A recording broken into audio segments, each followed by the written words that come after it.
Hello, good morning, children. Welcome back to the new session. In the previous class, we started the grammar lesson, that is figure of speech. Today, let us continue the remaining. Next one is hyperbole. Hyperbole is exaggeration, it is overstatement.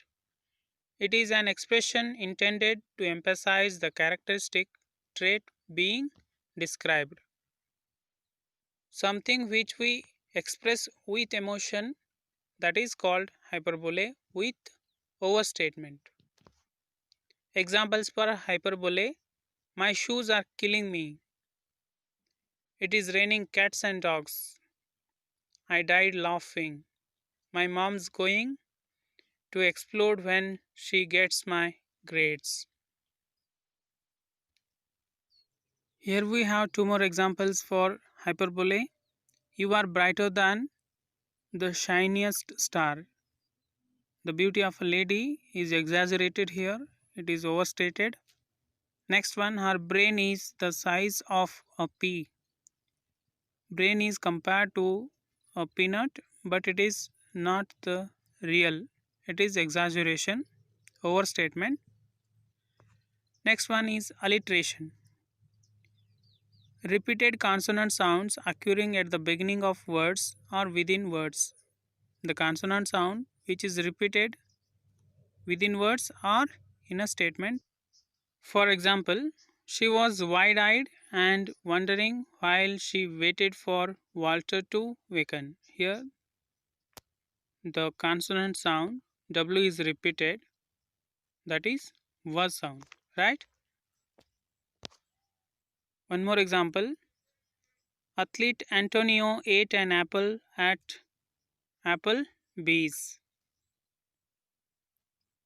The the sound is repeated here, right? Next figure of speech is onomatopoeia, a word which imitates the natural sounds of a thing. In this figure of speech, we observe the natural sound of objects or animals. The same sound is expressed in sentence, that is onomatopoeia.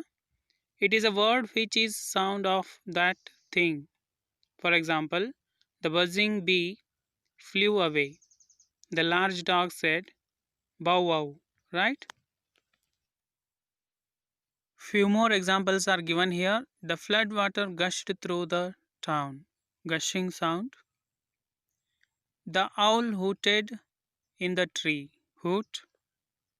At night the wind was howling in the darkness. Howl. My teeth chattered as I stood in the snow. Chatter. The corn went pop in the microwave. Right? Pop.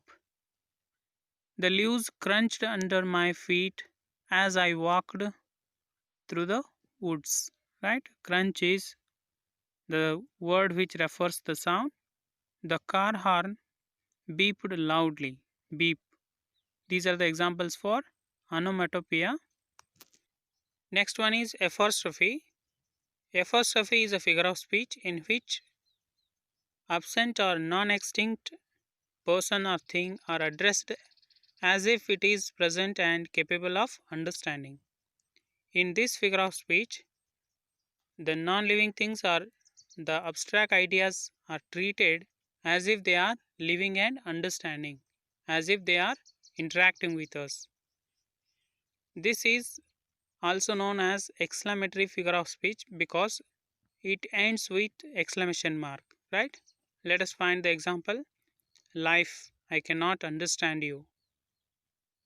Why don't you ever work, you stupid computer? And last one, blow wind, blow. These are the examples for apostrophe. I hope you understood these figure of speech. Whenever you find a poem or a short story, try to identify the figure of speech which are used in that particular context. And let us discuss another grammar lesson in the next session. Thank you. Have a nice day.